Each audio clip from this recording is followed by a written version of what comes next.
Welcome to What is Going for new thought from the edge of Each week on Times flagship radio show, veteran broadcaster, author, and media consultant Sandie Sedgbeer conducts thought-provoking interviews with inspirational authors, artists, musicians, scientists, speakers, and filmmakers who are working at the point where spirituality and science meet consciousness at the very edge of Here is your host, Sandie Sedgbeer. Hello. When we think about rulers of ancient Egypt, it's often the male pharaohs that come to mind, but there were female pharaohs too, some of whom were famous, like Cleopatra and Nefertiti, and many others who were mostly written out of history.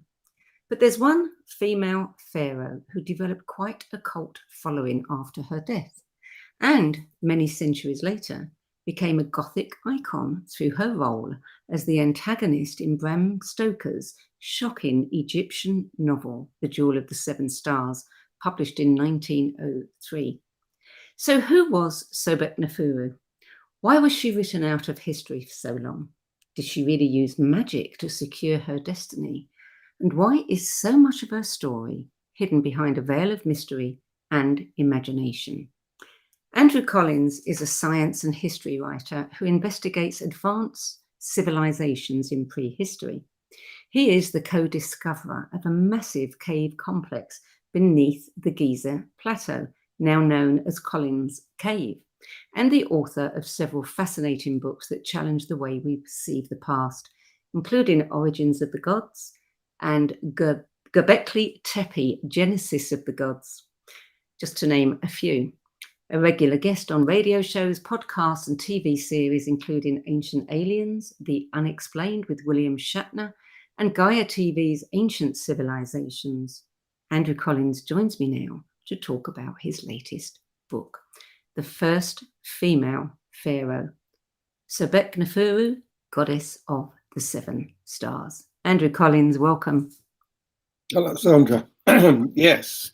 So who is Sobekneferu? Well, her name, let's start with that. Sobek was the very ancient crocodile god of Egypt, probably went back even before the beginning of dynastic history. And Neferu basically means beauties. So she was the beauties of the crocodile god. So very clearly, this was one of her, favorite gods, as it were. And eventually, I think she was responsible for creating Sobek as the state god of Egypt during her reign, with the focus of attention, this huge complex known as the Labyrinth, which was located in the Fayum Oasis, which is about 60 miles to the southwest of modern-day Cairo.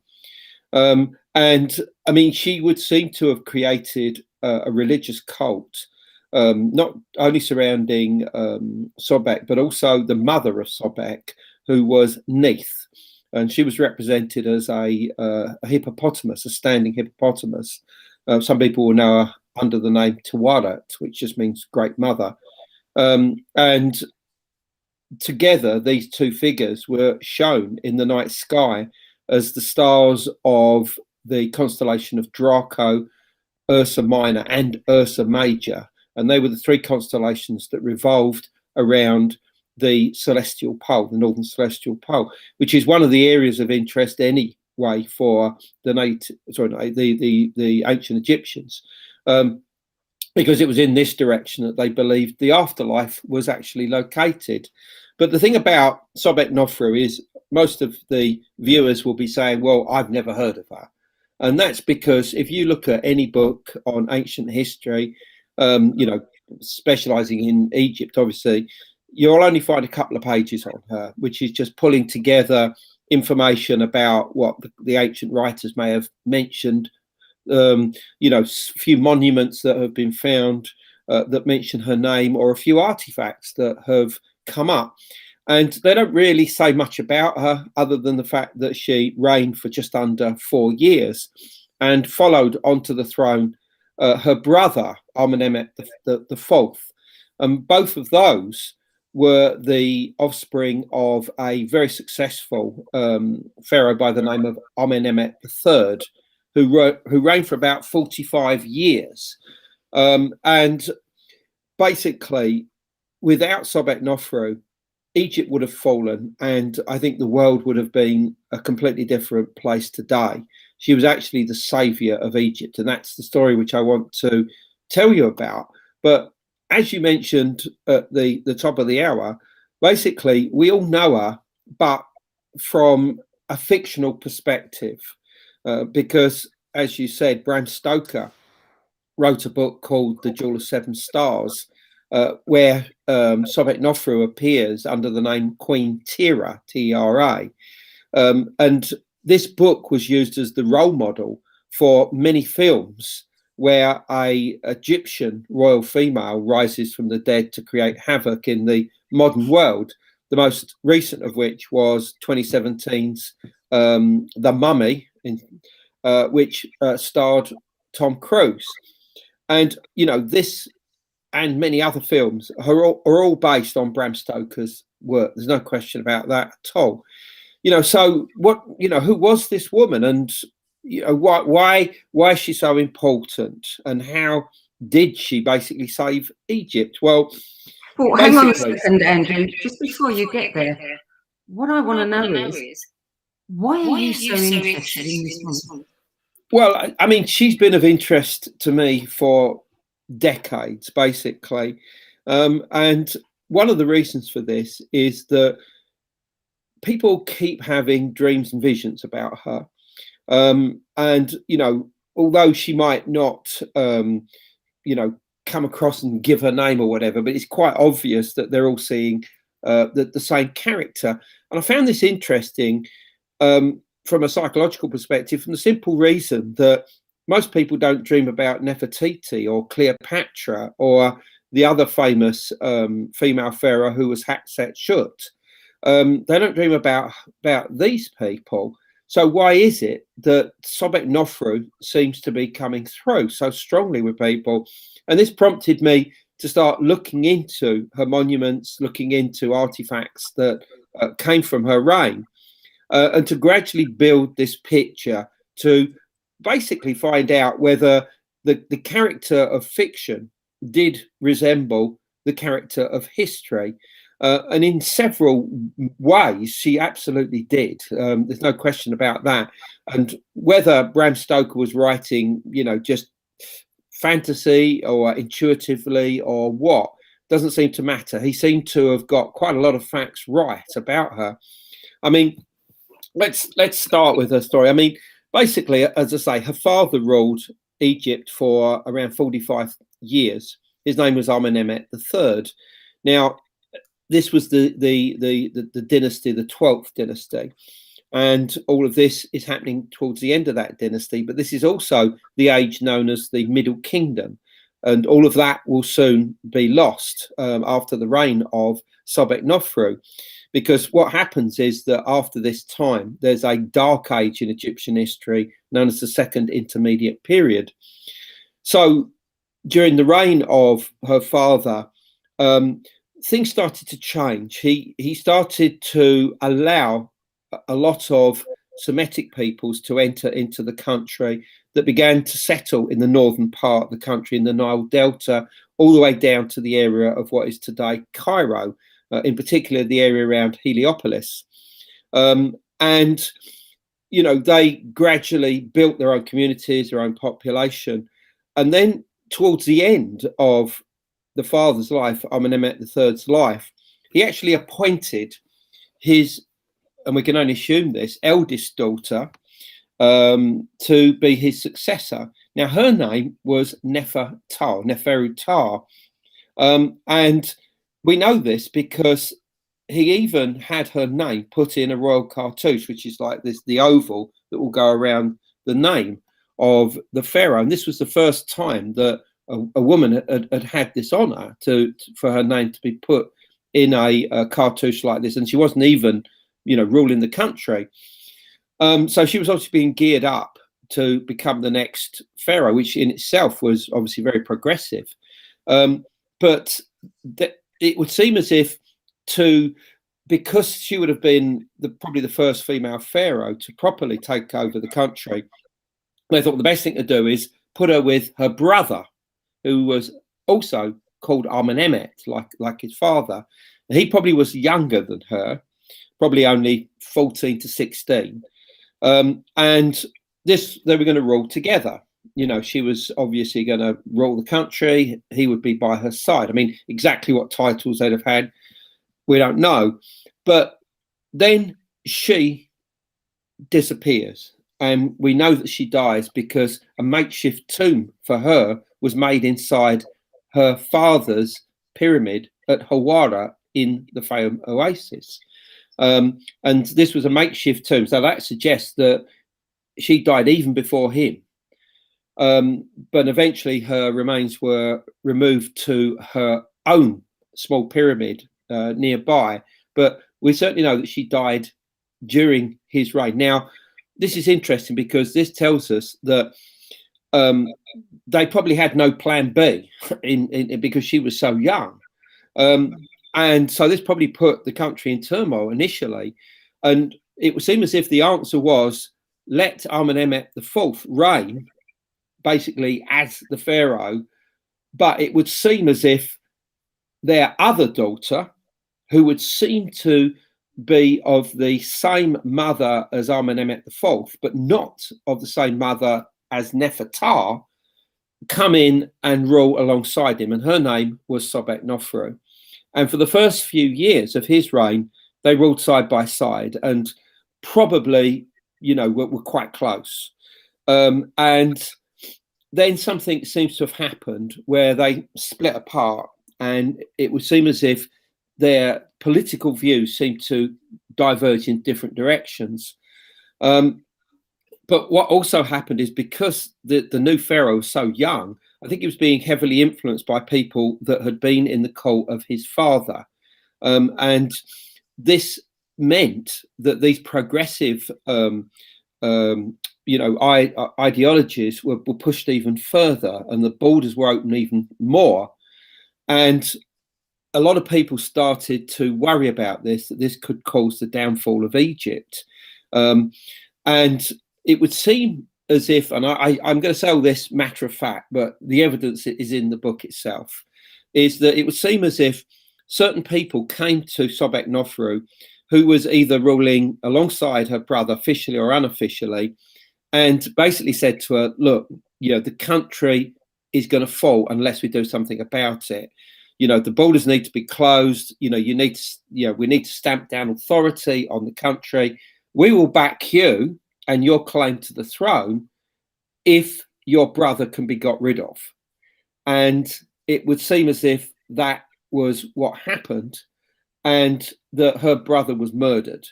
Now, whether she was directly or indirectly involved in it, or whether she just gave the say-so, I don't know.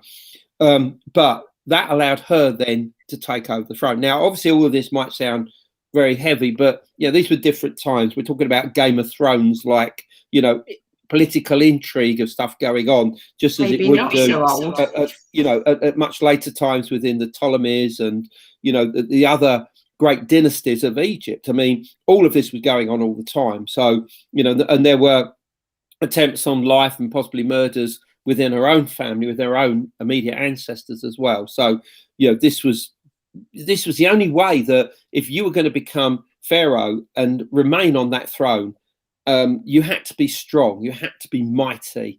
If you were seen to be weak in any way, then you're going to be torn down within a few days or a few weeks of ascending to the throne. So basically what she did was she closed the borders, stopped trading with Canaan and Sinai, which up to that point had been very profitable for Egypt, stamped down her authority, and also initiated a new dynasty. And this new dynasty, which would be obviously the next one coming, was the 13th dynasty. And it would seem as if the first two kings of that, probably very, very young, were related to her, or more obviously related to her brother. They may have even been his children, and they would have ultimately become the first two kings of the 13th dynasty. and they were loyal to her for some reason. And at least 5 of the kings of the 13th dynasty all were called Sobek-Hotep, which means that they were loyal to the cult of Sobek. They also deified Sobekneferu, and continued to venerate her in death, which is a really important point.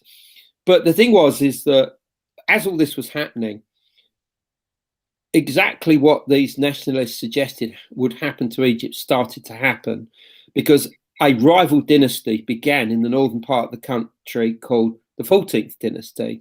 And this was a Semitic-led dynasty. In other words, the peoples that had come into the country were now taking control of the country.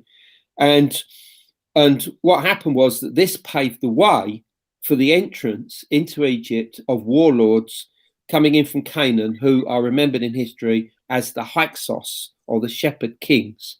And they basically took over the whole show, particularly in the northern part of the country. They tolerated this weak 13th dynasty, which was pushed right to the southern part of the country, and was based out of Thebes. And there was a sort of stalemate, went on for a while. But what then happened is that the immediate descendants of the 13th dynasty, which was the 17th dynasty, I know it's confusing, you don't need to take all this in specifically, rose up eventually against the Hyksos and sent them packing back to Canaan.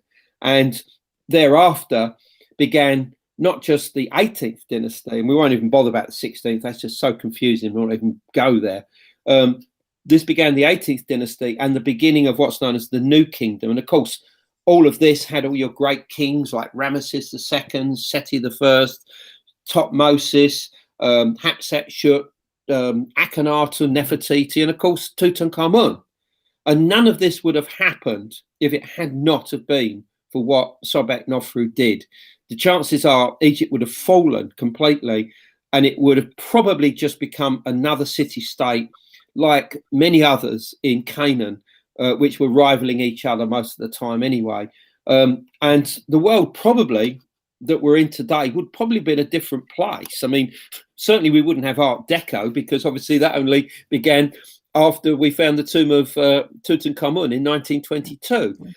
So, in theory, she saved Egypt by, changing the political stance of the country. And even though they couldn't stop this second intermediate period, the dynasty that she initiated, the descendants of them would go on to, win the day, essentially. And that would have not have happened without her. So why is she not remembered as a hero? And why was she written out of it? Well, I'm sorry?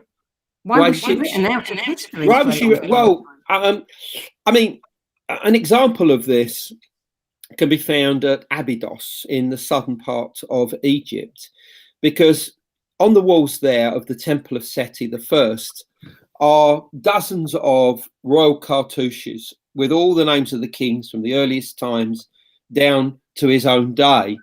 And in relief, you have Seti I, and he has his son with him, and he's showing him all of these great kings that have ruled the country. And his son is the future Ramesses II. And he's basically sort of saying, look, one day your name will be, amongst these as the great people that have ruled our land. But the problem is that if you look at the list, you have all the different pharaohs, including Amenemhet IV, Sobekneferu's brother, and then no kings whatsoever until the first king of the 18th dynasty, who is Ahmose, one of the two brothers that was able to force the Hyksos out of the country. And so there's a huge gap, and Sobekneferu is missing. Why?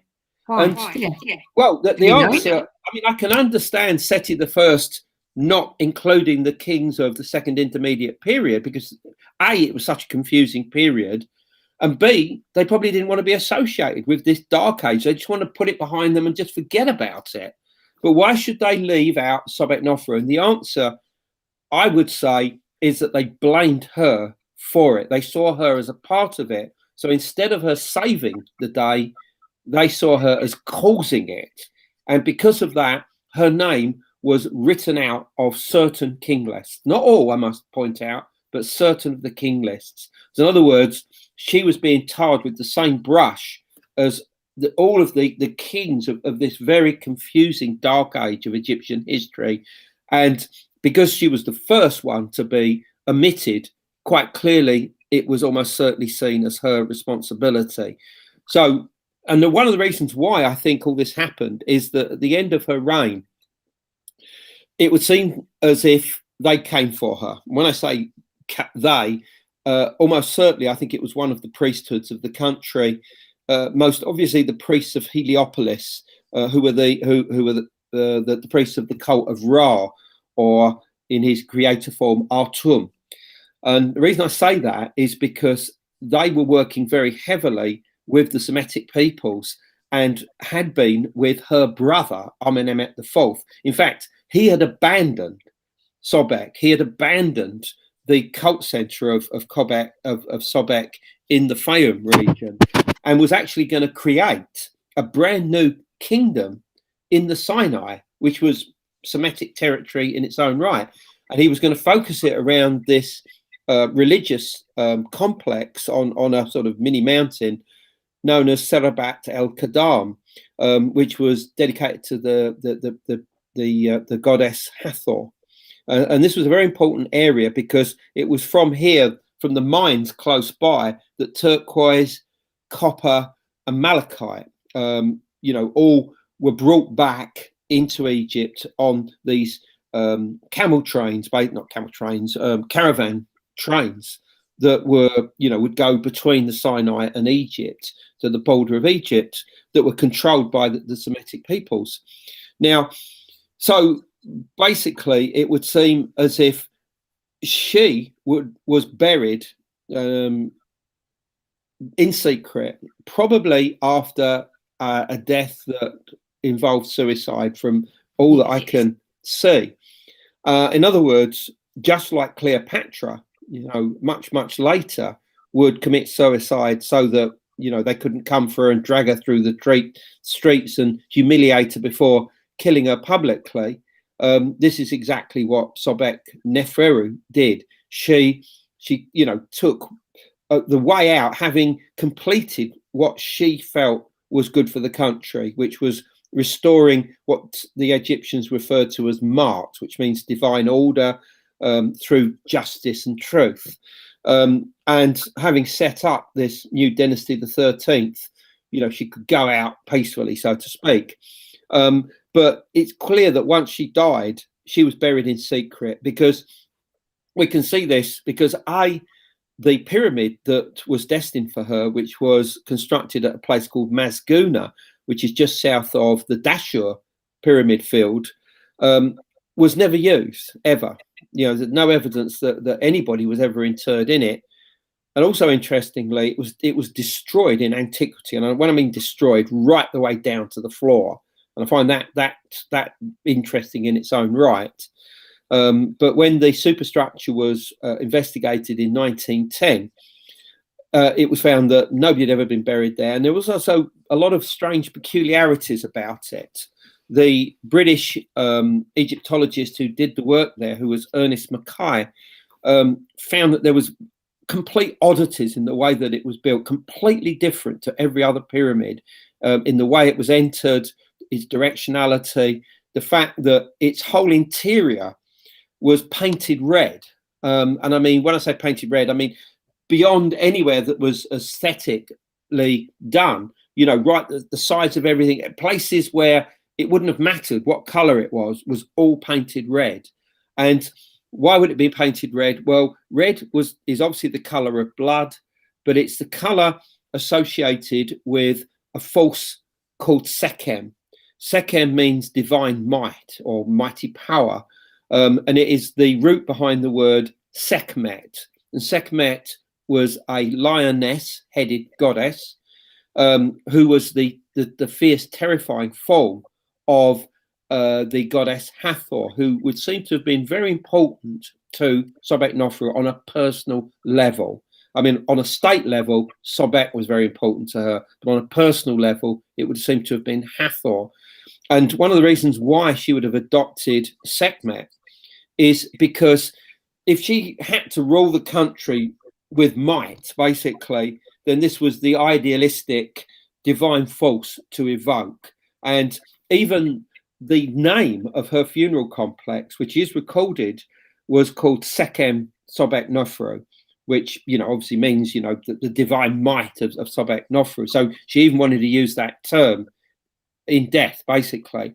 But what would appear to have happened is that wherever she was buried, and we can go into this, the 13th dynasty, the Sobek kings that followed her, they venerated her, they deified her in death. And what's so interesting is that when we come into the New Kingdom period, it's clear that people had no idea where she was buried, because they're going in random tombs from the 12th dynasty, basically thinking it's connected with her and writing messages in honor of her, not realizing that it's a tomb that nothing to do with her. So it's clear that there was no public awareness of where she was buried, even just a few hundred years after her time. So she really was eradicated from Egyptian history. Now, I'm not saying that every mention of her went, but a lot of it did. And it's a shame, because quite clearly, not only was she the savior of Egypt, but also she was the first official pharaoh, female pharaoh of the country. There was none before. There'd been a couple of women who had risen up to take control of the country, either as regents or as, because their husbands were out fighting on a battle or something like this. But Sobekneferu was the first one to be officially crowned, up with the double crowns of Upper and Lower Egypt. I have to hold there, Sandie, because we have to take a short break. You're listening to What is Going On? I'm Sandie Sedgbeer, and my guest today is science and history writer and author of Origins of the Gods and Göbekli Tepe, Genesis of the Gods, and featured Ancient Aliens guest Andrew Collins. And we're talking about his latest book, The First Female Pharaoh Sobekneferu, Goddess of the Seven Stars. We'll be back with more from Andrew Collins after this break.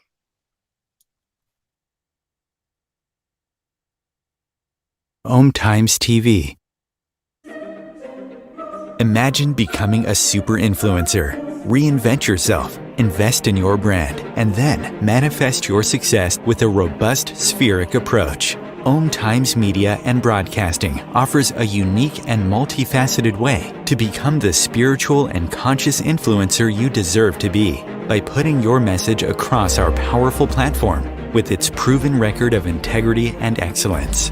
Through our produced shows, Times offers the opportunity to become a social media TV personality, a radio show host, an Times magazine columnist, and a syndicated podcaster, all in one shot.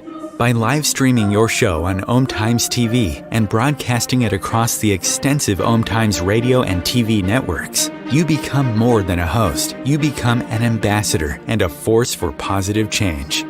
Times. Open yourself to the possibilities.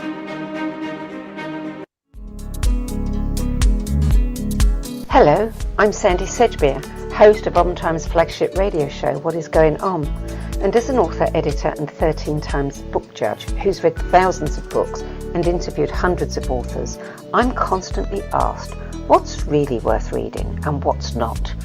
So I created the No BS Spiritual Book Club to help you save time and money by picking the brains of discerning names who have walked this path before you. There's no catch, no fees, and no BS. Just an ever-growing library of 10 best spiritual book lists from some of your favourite authors and teachers, plus free book excerpts, audios and video interviews with people like Don Miguel Ruiz Jr., David G., Lee Harris, Mark Nepo and more. From well-known classics to hidden gems you've never heard of, it's the only no BS guide to the best spiritual books to enlighten your journey of self-discovery. So why not join the club? Get inspired and save money at the nobsspiritualbookclub.com. There are 16 million children struggling with hunger in America. That's 1 in 5 daughters, sons, neighbors, and classmates who don't know where their next meal is coming from. yet billions of pounds of good food go to waste every year. It's time we do something about it. Feeding America is a nationwide network of food banks that helps provide meals to millions of kids and families in need.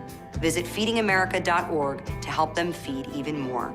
Together, we can solve hunger. Together, we're feeding America. Welcome back. Andrew Collins, Sobekneferu was quite a controversial figure. I mean, there's a lot of talk about her, taking part in unorthodox religious ceremonies, invoking the power of magic to help her ensure her destiny. How much of that is true? Most of it, I should think. I think we have to remember that when she started out, let's say as a teenager, there is no way at all that she would have seen herself as ascending the throne. I mean, she had an elder sister who would be first, in line for the throne. She had a brother who was probably about the same age as her, who would also have been in line for the throne before her. So, it would seem as if there was no way that she could have become pharaoh.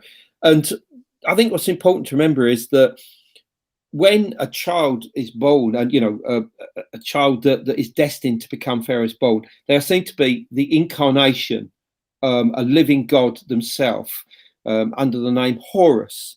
And the mother is seen as an incarnation of Horus's mother, who is Hathor. So, in other words, when the mother is carrying the child, they are carrying that divine child. So in theory, that they should know who it is that's going to be on the throne next, because they're carrying the divine God within them. And I don't think that was the case with Sobekneferu.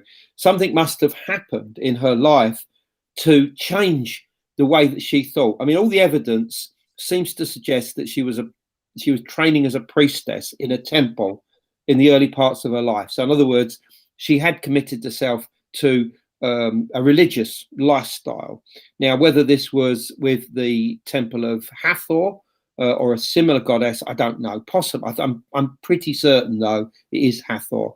And then something happened, and I think that somebody came to her and said to her, "Look, you are very special. You are destined for big things. You are destined to rule the country. We will help you, but you've got to prove yourself." And I think she underwent unorthodox religious rites. Now, under what name? I don't know, whether it was under Hathor or whether it was under another god or goddess, I don't know.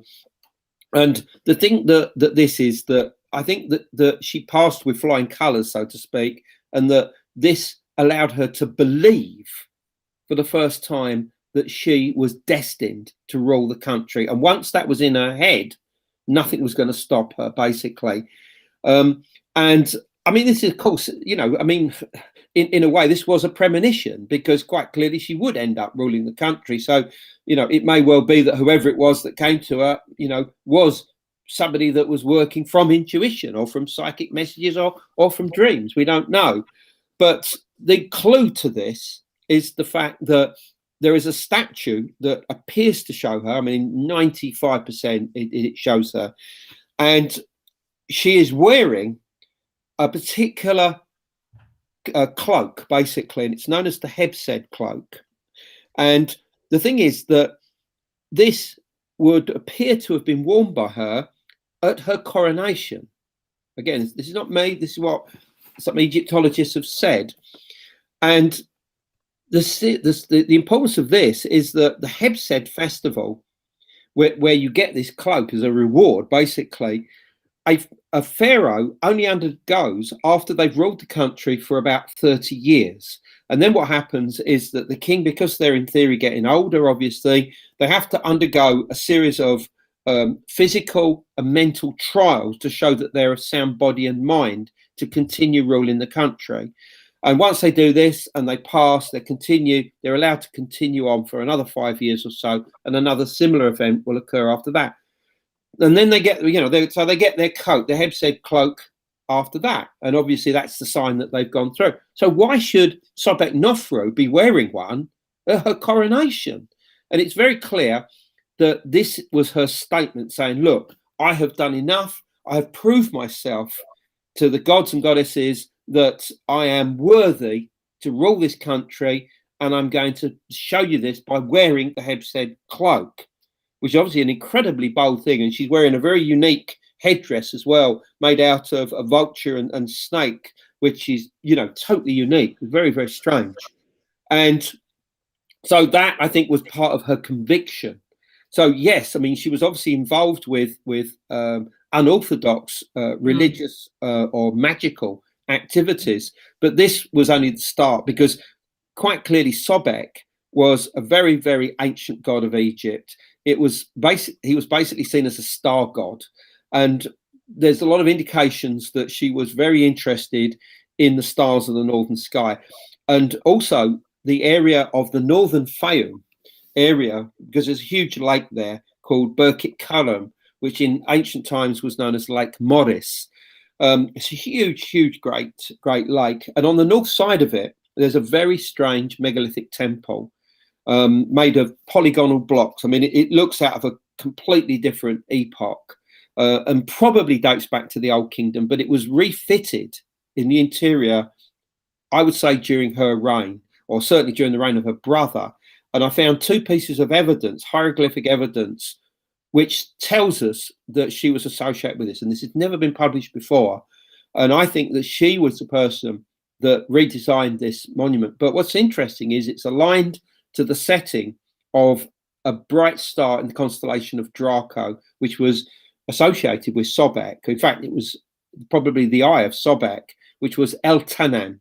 And what's interesting is that her pyramid at Mesguna is also aligned to the same star. And it's aligned by virtue of the fact that between the pyramid and the star as it sets were two other pyramids from the Old Kingdom period. One is the Red Pyramid of Dashur that was built by Sneferu, one of the most important kings of that pyramid. And the other one was the Great Pyramid itself, which was built by Khufu, who was the son of Sneferu. So she wanted to align herself not just with these stars, but also these kings that she saw in terms of the ancestors. But this megalithic temple, I think, is very, very special. And there's a lot to do with that, to do with a snake cult, there's 7 weird chambers and whatever. But basically, I would say that, yes, she was quite heavily involved with magic of all sorts. And what's so interesting is that because very little was known about her, when the Egyptologists came to start investigations and exploration of the Fayum region at the early part of the 19th century, and they started coming across stone blocks with her name on it, you know, they basically wondered who she was, and they tried to connect her with any names that were mentioned in classical accounts. And there was one by the Egyptian chronicler of the king list by the name of Manetho, who was writing about 250 BC, of a female king by the name of Skemiophris. And it was said that she was the sister of the king that had ruled before her, whose name was Amenemhet. Well, that's unquestionably Amenemhet IV. So Skemiophris and Sobekneferu are the same character. In fact, the names can be shown to be exactly the same. But that was it. Nothing else really was known about, other than what was being dug up by the Egyptologists and what was being found in inscriptions. So there was a lot of speculation about who she was. And this was eventually picked up on towards the end of the 19th century by a mythologist and writer of Egyptian studies named Gerald Massey. And he basically saw her as the revival of this very ancient star cult involving Sobek, the crocodile, the god Set, and the hippopotamus goddess, who we know, as I said, is Neith, who he referred to as the great mother of time, or great mother goddess of time.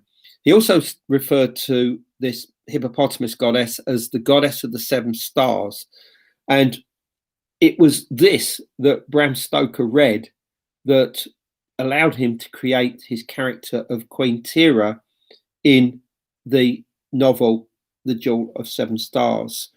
And, you know, it's all there. I mean, obviously, that's even where the title comes from, The Jewel of Seven Stars. It was from the goddess of the seven stars. So that's really how she comes back into the modern age.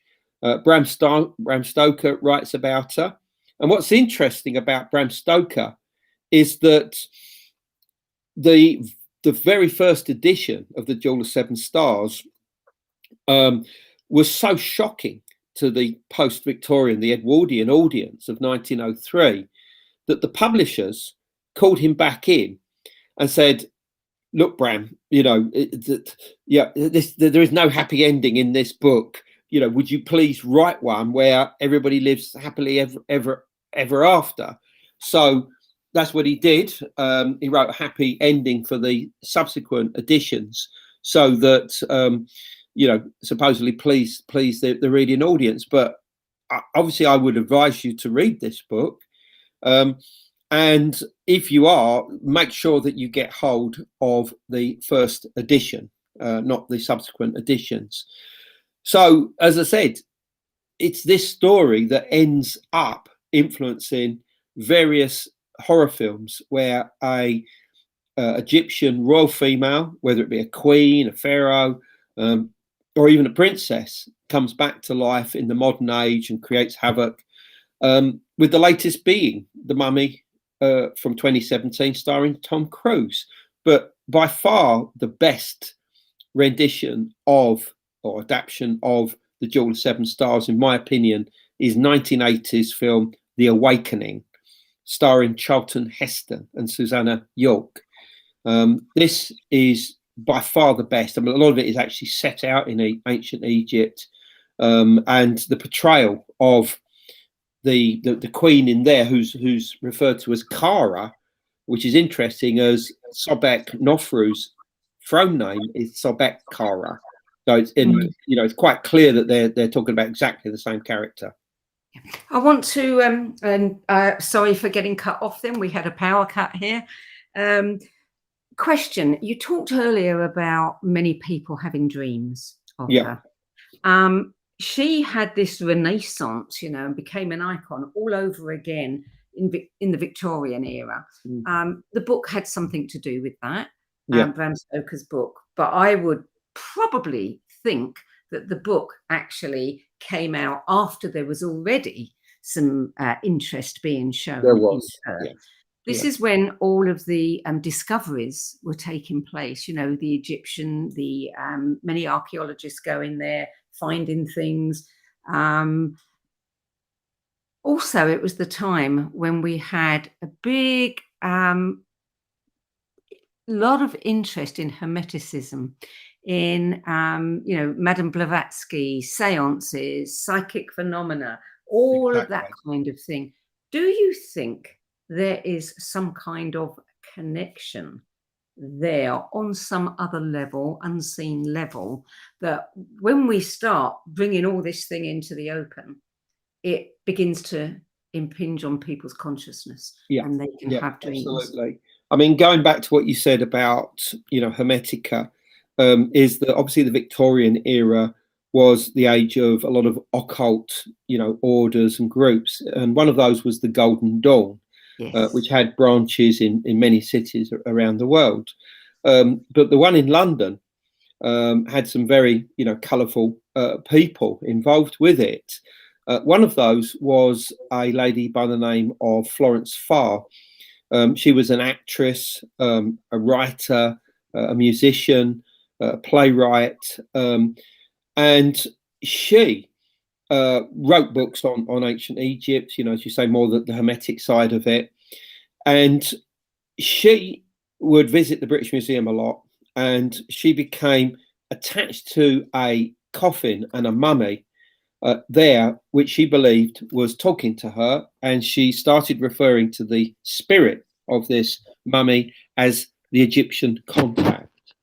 And the Egyptian contact would come through and talk through her, or through a medium or whatever, of her group, which was like an inner group of the Golden Dawn, known as the Sphere group.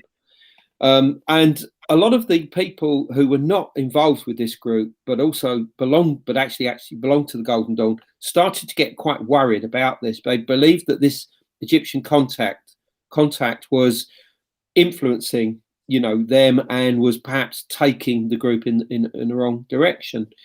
In fact, at one point, it was even described by one of the secretary of it, Annie Horniman, as virtually evil. I mean, that's virtually what the word she used. And the thing is that Bram Stoker was on the edge of this scene.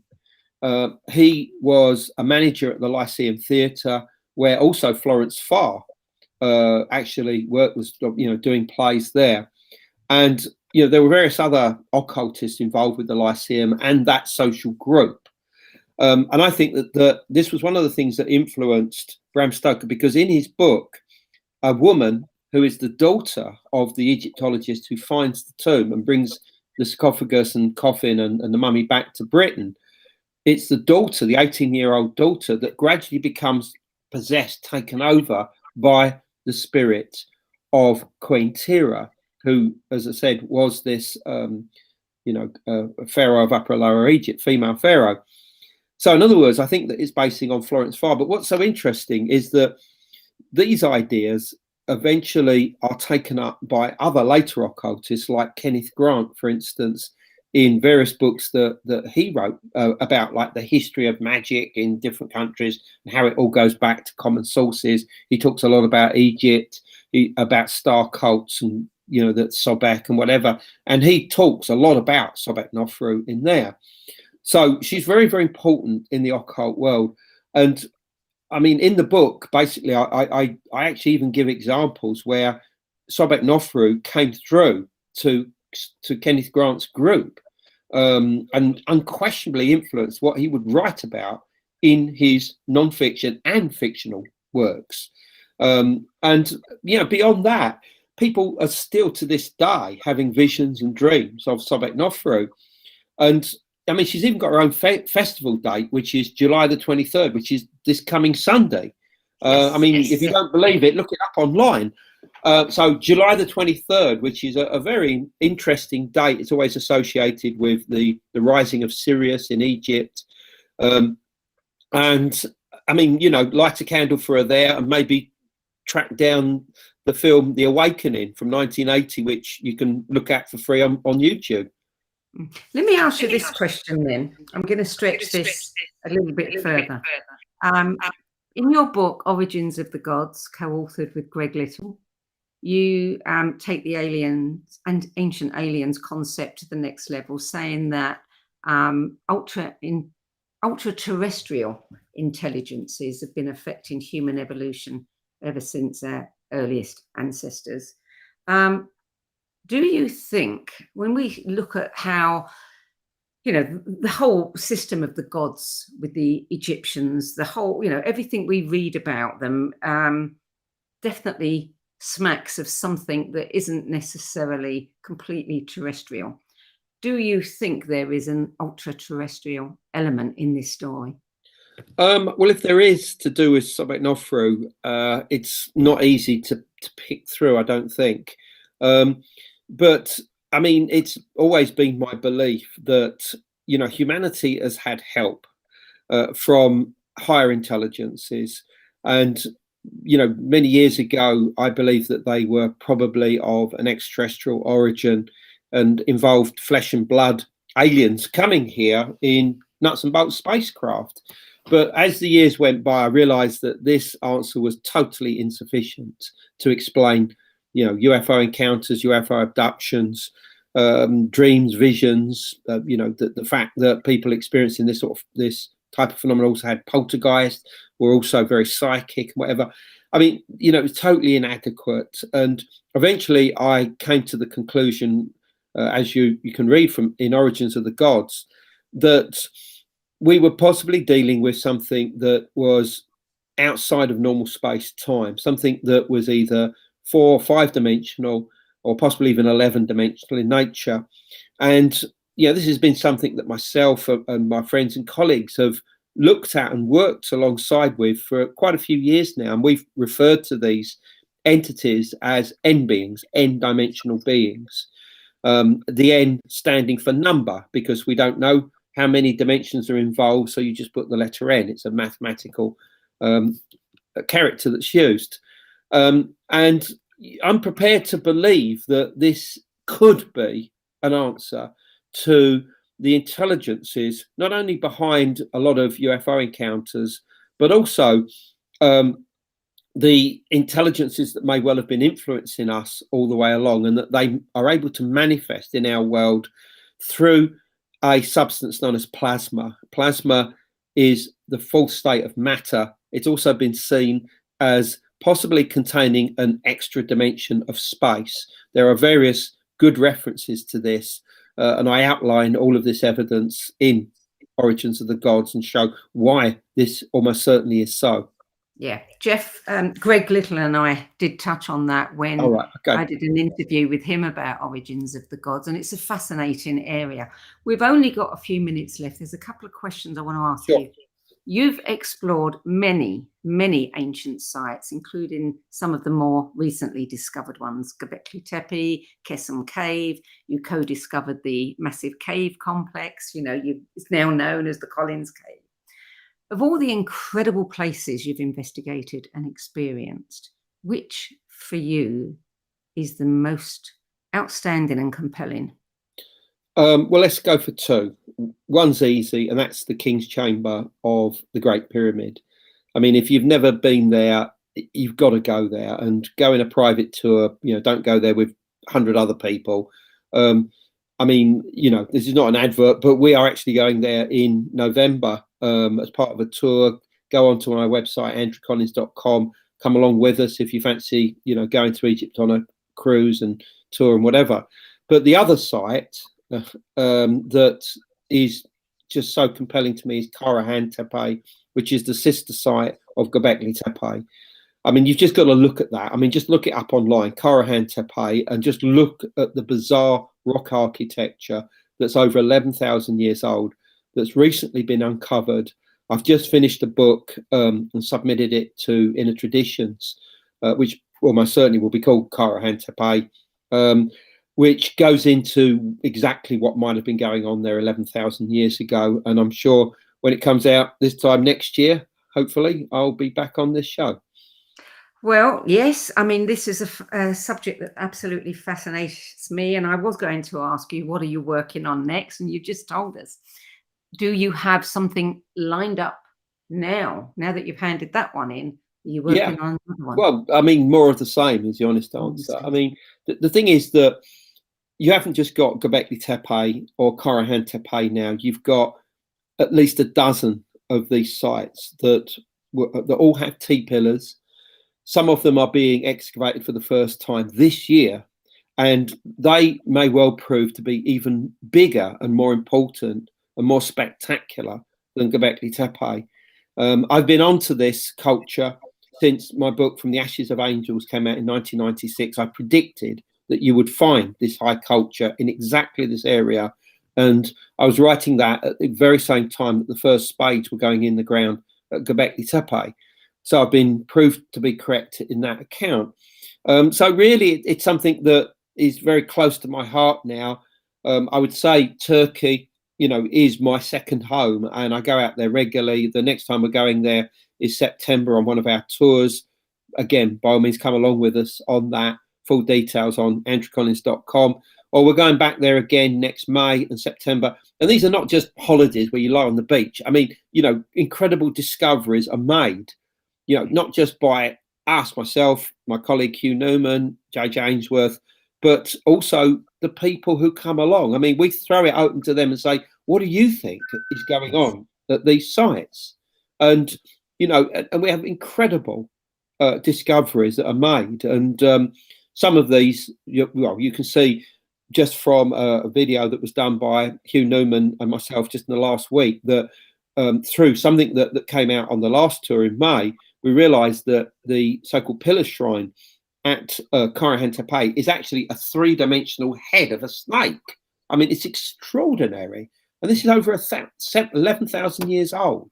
So that's clearly where I'm going to continue my work into the future. It's an exciting time for anybody who is interested in our real history. And I think now that we have the technology to be able to see what is hidden, there's so much more that's going to emerge. Andrew, we have to leave it there, unfortunately. Do come back and talk about your next book. And thank you so much for joining us. It's been my pleasure. Thank you for having me. You're welcome. The First Female Pharaoh Sobekneferu, Goddess of the Seven Stars, is published by Inner Traditions Bear and Company. And as you've learned, for more information about Andrew Collins' work, his books, and more, and his events and trips, visit his website at andrewcollins.com. You can also interact with him on his Facebook page, which you can find by searching Andrew Collins Author. That's it for this week. I'm Sandie Sedgbeer. I'll be back with another edition of What is Going On at the same time next week. Till then, it's goodbye from me, and thank you again to Andrew Collins.